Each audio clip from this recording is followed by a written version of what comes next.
Hi, Tumble is back, and today my adventure is to make a sourdough bread. Well, now what you need for a natural sourdough bread is, well, sourdough of course, otherwise it won't be a sourdough. I have a sourdough here, in this one. I got this from a friend, if you will, like a week back, and I have freshened it up this morning with water and flour, so hopefully that will do. Like I said, what you need for that is sourdough and water and more yeast. Even though the sourdough has yeast, you still need more yeast to make it, well, yeast. And also salt and flour. This is not just white flour, it's also rye flour, nice rye flour and flour. It's equal amounts of both. I did this because I wanted to try and make perhaps a bit darker bread. Hopefully this will work, I don't know. And also, the recipe I got from this friend also said to have yellow syrup, but I was also told that I could use honey, so that is what I'm going to do. I'm going to use honey instead of syrup. And I'm also going to add nuts, hazelnuts to be more precise, because I like nuts, I love nuts. And I think nuts in a bread really gives a better taste, or, well, I like nuts. That's more like what you only need to know. I'm going to come back to you when I have this in the machine. The reason I'm not going to show you this is because I don't really have a good place to place the camera and close to the machine so you can see. But I'm going to come back to you when I have all this mixed up and started to get into a dough. So yeah, I'll come back to you.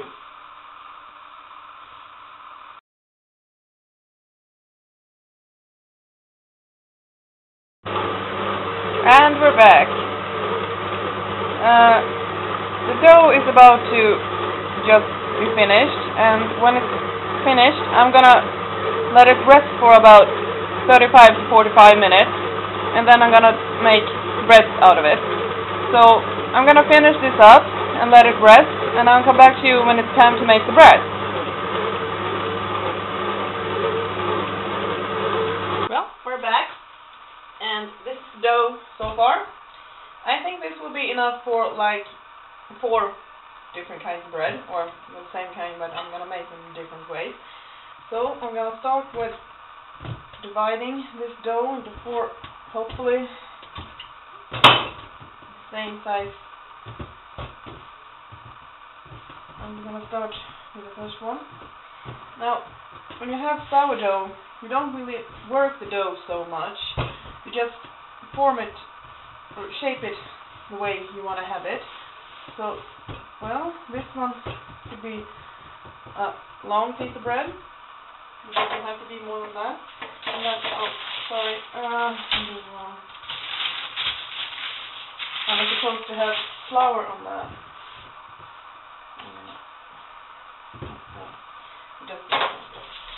Sorry. And then I'm gonna make a different kind of bread this time. Still roll it out somewhat, and then we make little holes like this, and you just divide them like this. Like this. This is just to make sure that you get different kinds of bread. So these two are the same, but they look differently, so hopefully this will work out. Well, that's the first one. For the second one.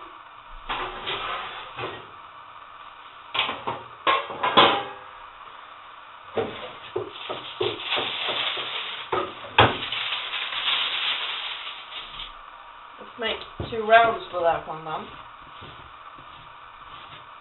Now I'm working this dough, even though I said you don't have to do that. But here you have a round one, like that. You just place it on there. Last one. This is one of the best things about sourdoughs, actually. You don't really have to work with it so much. So, like that. And, well, these are going to yeast, or these long ones. I'm going to save these round ones until tomorrow morning, and then I'm going to yeast them when I get back from work, because I want fresh bread in the morning when I have the chance to. When you make sourdough bread, you actually can put it in the refrigerator. Sorry, I can't pronounce that word. Anyway, put them in there overnight, and you can just bake them the next day. So, like, for now, it's almost Christmas. I'm thinking about perhaps making breads for Christmas Eve, so I can make the dough the day before, and I can bake the bread on Christmas Eve. So you can have fresh bread, but you really don't have to work so much with it. And that's just perfect. So, well, I'm gonna come back to you when these ones are done to put in the oven. And I'm gonna turn on the oven now so it's hot enough when I'm gonna put them in there. So yeah, that's it. And I'm gonna come back to you again.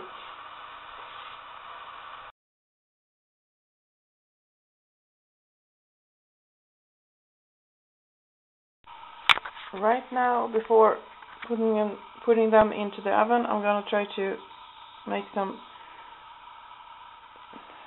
cuts with a knife here, and I'm gonna try to do this as good as I can while still holding the camera. These are gonna split up in the oven because the heat is gonna make the bread rise even more, so this is gonna look really good. I'm gonna take it the other way too, just because I think it looks nice. Something like that. This is one of the ways, you can do this. The other bread, which I cut here, and there, I'm gonna leave just that way, and you're gonna see how this looks like when it comes out again. So yeah, this is gonna go into the oven at 275 degrees and then down to 220. I'm gonna write the Fahrenheit degrees in the description, so you have to look there. I'm gonna come back to you when I'm gonna take this out. Okay, the bread is ready to be taken out. I'm gonna put the camera away a bit so I can take the bread out. Excuse me. I'll put it there. And here we have the bread. And take the camera again. This is what the bread looks like now. For being the first bread that I made with sourdough, I'm pretty pleased with it, and it smells just delicious, so I can't wait until I can try this out. It has to rest for a while because as you saw, I just took it out of the oven, but I'm gonna try this tonight before I go to bed. I really am. I'm really excited about how it's gonna taste, really. And it's just as hard as sourdough bread is supposed to be. And what you do when you have made breads like this or bought it from a bakery, you don't put it in a plastic bag. You shouldn't do that because then it really loses this hard surface. You should wrap it inside of baking towels, just 1 or 2 or perhaps 3, and it remains with this hard surface. Of course, the bread does dry out a bit, but I think it's better to just wrap it inside of those and then just try to eat the bread in like 2 days. And if you're a whole family, well, you probably just don't have to worry about it. Well, this is Flutter Tumble signing out, at least for now. But I remember I still have those round cakes which I'm gonna bake tomorrow, and I'm gonna take a photo of what they look like when they're finished. Yeah. Bye.